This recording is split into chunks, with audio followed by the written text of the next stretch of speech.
Well, the job I had before Grant was I worked for a leadership development company out of Las Vegas. Great company, great programs. You know, and I was really excited about it. I had a lot of passion. I had a lot of enthusiasm because I was actually a client of theirs for many years. So I know what the program did for me. The problem is I just thought my passion and my excitement about the program was going to sell. So I sold about how great it is, how wonderful it is. And then I never really went for any closes because I didn't know that there was a difference between selling and closing. I didn't know that, you know, it was just two different parts of the game, like dribbling and shooting the ball. Same game, just two different parts. So, you know, I'd run into the objections and I didn't know how to handle them. I didn't know what, you know, well, I need to think about it. Call me back next month. Let me check with my friend, you know, all the same objections everybody hears. And I just didn't know what to do. I was like, oh, I was actually excited. Like, oh, good, he's going to go think about it.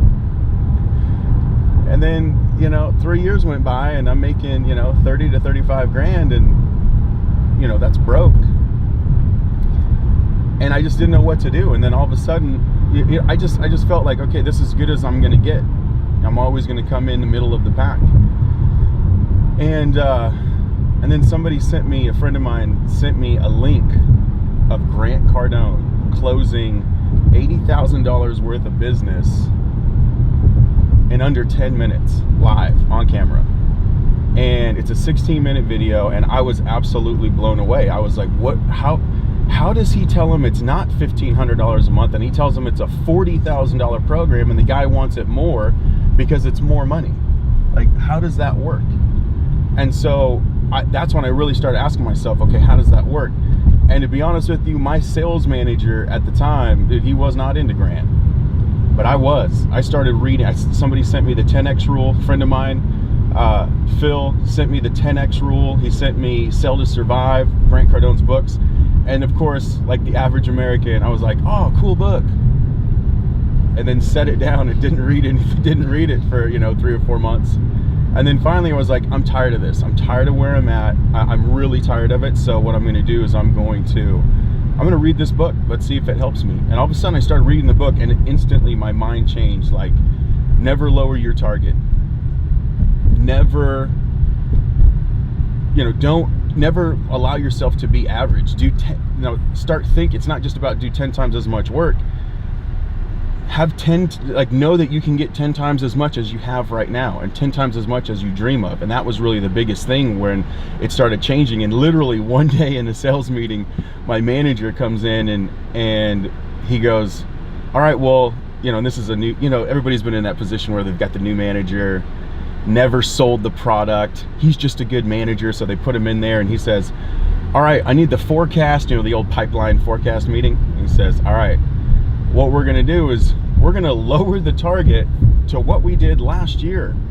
And if we hit that, then we're doing good. And I'm like, that goes against everything Grant Cardone says. And he says, well, Grant Cardone's not running this sales meeting. And I said, yeah, but you make 50 grand a year and he makes 100 million a year. Maybe he should be running this sales meeting.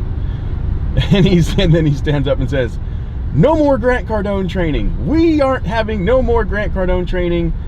It's not mandatory anymore. It's only optional. You can train if you want to train, but nobody has to do it anymore, because I basically made him wrong, which wasn't the right thing to do. But you know, he kind of got it after that, and I wasn't there much longer after that. I started looking, hey, I don't want to learn from a guy who makes 50 grand a year. I want to learn from a guy who makes 100 million a year. So that's what really set me on my path to getting to Grant. And I wasn't even thinking about working for the guy. I was just thinking about, okay, now I'm dug in and I'm going to train on Cardone University more than anybody else in my company. And then I'm going to read the books. I'm going to do this. And I trained and trained and trained. And then, so I called Grant. Actually, the reason my company hooked up on Cardone University is because one of my friends knew who Grant was, gave me Grant's cell phone number, and then he's like, hey, you should call Grant and pitch him your deal. And so I'm like, yeah. In half a mile. great idea. So I called Grant on his cell phone. It's like 9 o'clock at night in Eastern Standard Time. And because I was kind of nervous. And he picks up the phone. He picked up the phone. I think he was playing with his daughter at the time, because he said, hold on, baby, daddy's got to take a call. So, is this it? Commerce? No. So he says, hey, how can I help you? And I said, hey, I got your number from a friend of yours. And I just went right into my pitch. And he just sat there and took the pitch for 12 or 13 minutes. Didn't say anything. I was like, man, this guy's awesome. I'm selling him because he's not saying anything. I must have the guy. And then at the end of the call, he proceeded to give me a coaching call. A coaching call that he charges $10,000 for. And everything he said to me, it's like I already knew it, but I wouldn't believe it. 3/4 of a mile, keep left to merge onto I-30 West. Everything he said, I already knew it, but I didn't want to believe it. I didn't want to believe that it was that simple, or that I needed to train that much. Anyway, after the call, and he only talked to me about 5 or 6 minutes, I was like, how do I get there, Grant? I just completely stopped the pitch, and I said, how do I get, he'll tell you, I put the flippy flip on him. That's what he tells people. I put the flippy flip on Dave. He did, and I said, well, how do I get there? Well, how do I get from where I am now to where you are? And he says, you got to train, and you got to read, and you got to study, and it's constant. And I've got a program that can help you. And I said, I want it. He goes, get me in front of your decision makers. I'll have Jared call you.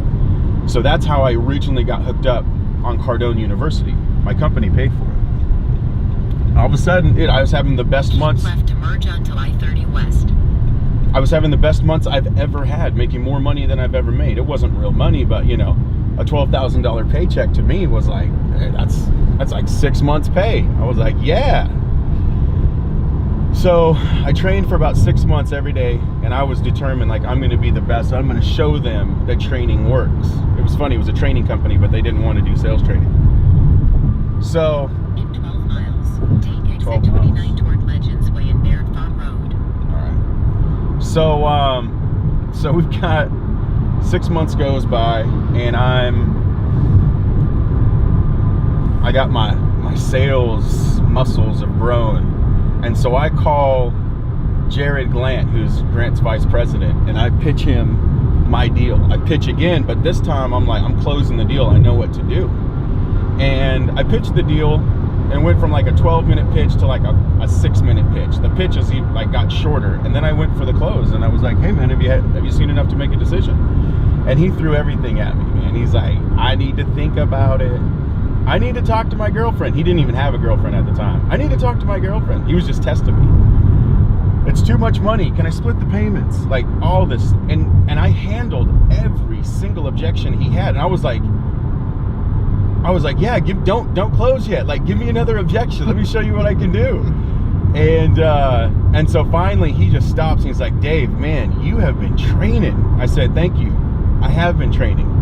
Now, how do you like to handle your business? Visa or MasterCard? And then, he couldn't even nice guy me. He was nice guying me right there. And he closed the deal. I charged a Visa card, banged his card, and closed the deal. And then a month later, Jared and Grant were in Vegas, and I met up with them at one of the casinos. And Jared and I talked, and they said, hey, we'd like you to come out and work for us.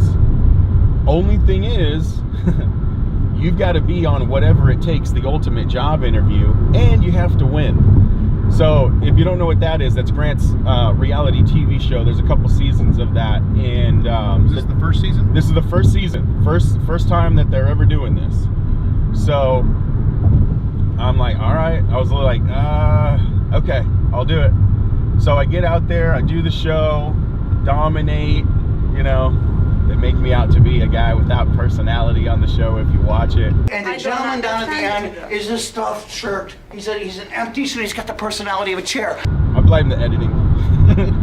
So anyway, yeah, that's that's how I got my job. That's what it was like before Grant, and